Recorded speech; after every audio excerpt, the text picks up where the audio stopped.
Les drapeaux de la République démocratique du Congo et celui de Guinée-Bissau, ici côte à côte au terminal présidentiel de l'aéroport international de Ndjili, signe de l'amitié entre les deux pays et leurs chefs d'État.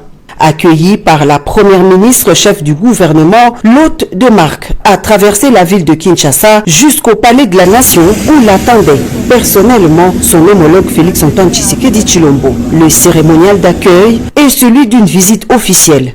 L'hôte du chef de l'État congolais, le général Umaro Sissoko Embalo, fera ensuite un bref passage des troupes en revue. Une tradition qui témoigne du respect et de la coopération entre les deux nations.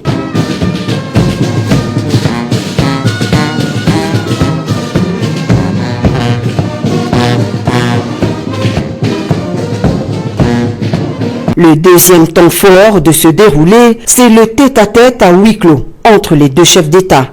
Félix-Antoine Tshisekedi Tshilombo et Umaro Sissoko Embalo se sont retirés loin des caméras pendant plus d'une heure. Rien n'a filtré de leurs entrevues. Les deux leaders ont ensuite rejoint la mythique salle de congrès du Palais de la Nation pour une cérémonie de décoration du général Umaro Sissoko Embalo, admis grand cordon dans l'ordre national, héros nationaux Kabila Lumumba pour ses éminents services rendus au continent africain en général et au peuple congolais en particulier. Votre parcours, façonné par le courage, la rigueur et une fidélité exemplaire aux principes de souveraineté et de liberté, incarne les aspirations profondes de notre continent, celle d'une Afrique debout, fière, respectée et pleinement maîtresse de son destin. Par cet acte solennel, la République démocratique du Congo entend saluer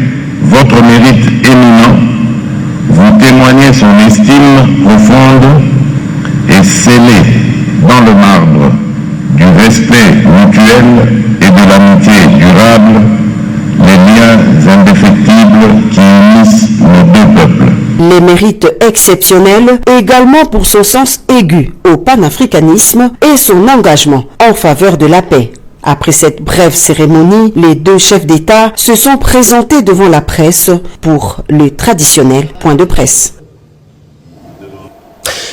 Et les travaux de la 3e édition du Forum de dialogue parlementaire sud-africain au Maroc, où le président du Sénat, Jean-Michel Samanou Condé, a pris part à ces rendez-vous, au-delà des questions liées aux sujets parlementaires, les sujets sur l'intelligence artificielle a fait l'objet également des échanges.